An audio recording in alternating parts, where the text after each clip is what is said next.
tem ainda tudo sobre o Galo, que passou nos pênaltis e encaminhou a renovação de contrato de um dos principais e mais queridos jogadores do elenco. Isso sem falar nas últimas de mercado, bastidores, finanças e muito mais. Fala aí pessoal, sou Jorge Nicola, bem-vindos a mais um vídeo do canal, sempre bom ter vocês por aqui, sem perder tempo pedir para deixar like, se inscrever no canal e ativar as notificações. Hora de falar sobre o Galo com notícia super importante. O Atlético encaminhou nos últimos dias a prorrogação do contrato de Lianco, um dos xodós da torcida. O vínculo atual se encerra em dezembro de 2028 e será prorrogado por mais uma temporada. O Lianco também vai ter direito a um belo reajuste salarial, tudo isso fruto de uma negociação dos últimos dias. O Lianco havia sido procurado por um clube do Catar que topava bancar algo na casa dos 7,5 milhões de euros, ou seja, o Galo teria mais ou menos 1 milhão de euros de lucro entre aquilo que gastou para comprá-lo e aquilo que conseguiria para vendê-lo. Os dirigentes do Galo, mesmo diante da crise financeira, entenderam que essa seria uma péssima notícia para o departamento de futebol, descartaram qualquer tipo de transferência e a partir daí começaram a negociar uma renovação de contrato que está praticamente sacramentada. Com esse acordo, o Lianco também prometeu que, diante de novas propostas, não vai procurar o Galo e continuará no clube, independentemente dos interessados. Um clube da Turquia e outro clube da Inglaterra também sinalizaram com a intenção de contratá-lo. Só para fechar sobre o Atlético, noite de quinta-feira pesada, com protestos especialmente contra Rony e Scarpa.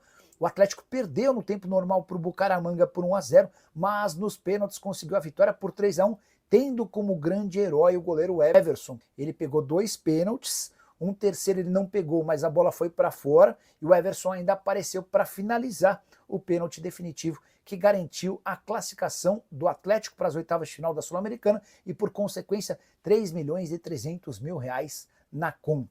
Tudo sobre o Atlético Mineiro e um jogo de muitos milhões de reais envolvidos na noite dessa quinta-feira. Hora de falar sobre o Clube Atlético Mineiro. O Galo faz jogo de 3.300.000 reais contra o Atlético Bucaramanga às 9h30 da noite dessa quinta-feira, jogo que vale a passagem para as oitavas de final da Sul-Americana, e esses 3.300.000 são justamente o prêmio pago pela Conmebol aos times que estiverem entre as equipes nas oitavas de final. Importante lembrar que nesse momento de enorme crise e falta de dinheiro, qualquer receita é bem-vinda. Além do prêmio pela classificação, o Galo ainda teria direito à bilheteria da partida das oitavas de final. Importante dizer ainda que o Atlético venceu na Colômbia por 1-0, joga por um empate ou por qualquer vitória para assegurar a classificação. Alan Franco expulso e Arana machucado são desfalques. O provável Atlético deve ter Everson no gol, Natanael, Lianco, Júnior Alonso e Caio Paulista, Gabriel Menino, Igor Gomes e Scarpa, Dudu, Rony e Hulk. Com o detalhe de que Fausto Vera voltou a ser relacionado pelo Atlético.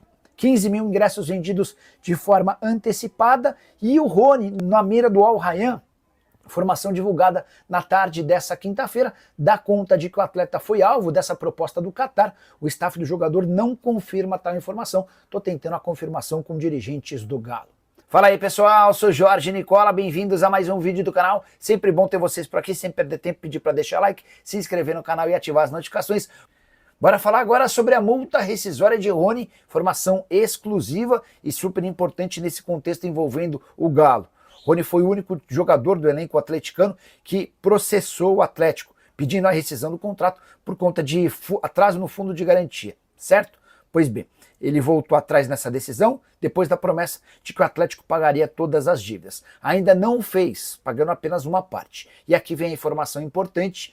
A multa rescisória do Rony para clubes do exterior é de apenas 6,5 milhões de dólares. Esse valor equivale àquilo que o Galo gastou para comprá-lo do Palmeiras. E dá para dizer que essa compra já foi feita, até porque os 6,5 milhões de dólares foram abatidos no valor que o Atlético teria a receber do Palmeiras pela transferência do Paulinho. Por que um valor tão baixo para uma multa rescisória de um jogador importante? A resposta, o pai e empresário do Rony, o Hércules, fez essa exigência enquanto e durante as negociações com os dirigentes atleticanos. A multa para clubes brasileiros é alta, 300 milhões de reais, é impensável que alguém gaste tudo isso. Agora, imaginar uma oferta do exterior de 6,5 milhões de dólares parece ser algo extremamente cabível para um jogador do tamanho do tamanho que o Rony alcançou. Só para completar, Rony deve ser titular na partida contra o Atlético Bucaramanga nessa quinta-feira, valendo classificação para as oitavas de final da Copa Sul-Americana. Resta saber como é que vai ser a relação do Rony com o torcedor, ou melhor, do torcedor com o Rony, depois da decisão do Rony de levar o Galo para os tribunais. Jogador cujo contrato só se encerra em 2027, cheguei a contar para vocês que se ele fosse adiante nesse processo e vencesse o Galo, o Atlético teria a necessidade de indenizá-lo em mais ou menos 55 milhões de reais. Curtiu o vídeo? Não esquece de deixar like, de se inscrever no canal. A gente se encontra assim que surgir notícia. Tchau!